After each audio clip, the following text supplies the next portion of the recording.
Bonjour et bienvenue pour cette cette deuxième vidéo de français, parce que peut-être avez-vous fait déjà la lecture, et dans ce cas-là, si vous commencez par le vocabulaire, voilà, écoutez, bonjour et bienvenue, j'espère que vous allez bien.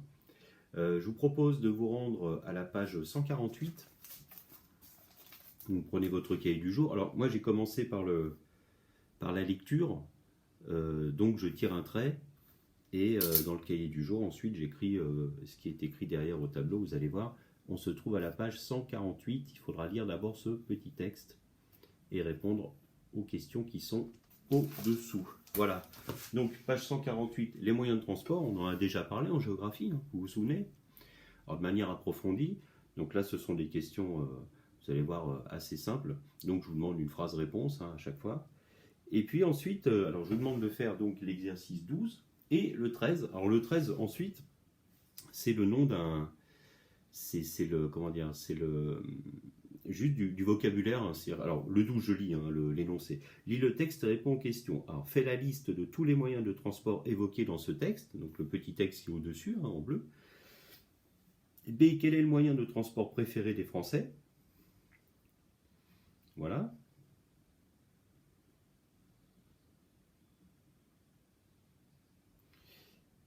Oui. C, pourquoi a-t-on besoin de moyens de transport? Oui. Une bonne question, ceci dit. Et D, pourquoi le train et l'avion sont-ils de plus en plus utilisés? Voilà. À votre avis, pourquoi? On a déjà parlé de tout ça, hein. On est plutôt dans de la géographie. Alors, exercice 13, retrouve le nom de ces différents véhicules. Alors, celui qui transporte des malades, alors vous recopiez, hein, celui qui transporte des malades, petite flèche, et vous indiquez, hein, on n'oublie pas la présentation, hein, qui doit toujours être la même, hein, d'accord? Dans le cahier du jour, tranquillement, mettez sur pause, hein, vous avez largement le temps. Celui qui transporte des malades, hop, petite flèche.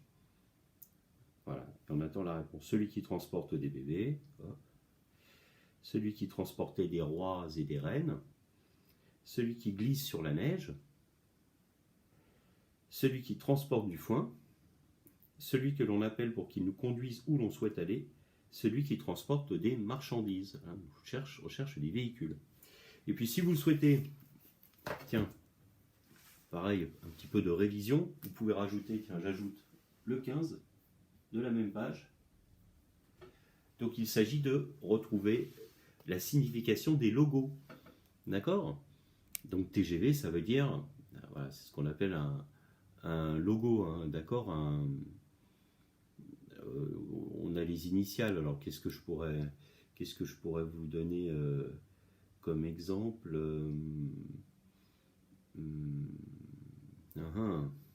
Sans dire, je voulais donner ça. Bon, attendez, on va donner le premier TGV. Vous connaissez, TGV signifie train à grande vitesse. Voilà.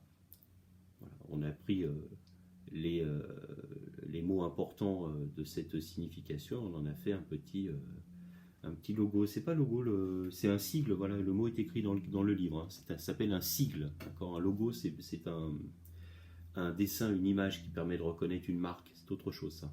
D'accord, un sigle. Ok? Voilà, je vous demande de faire ça.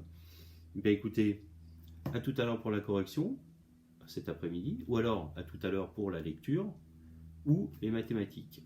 Voilà.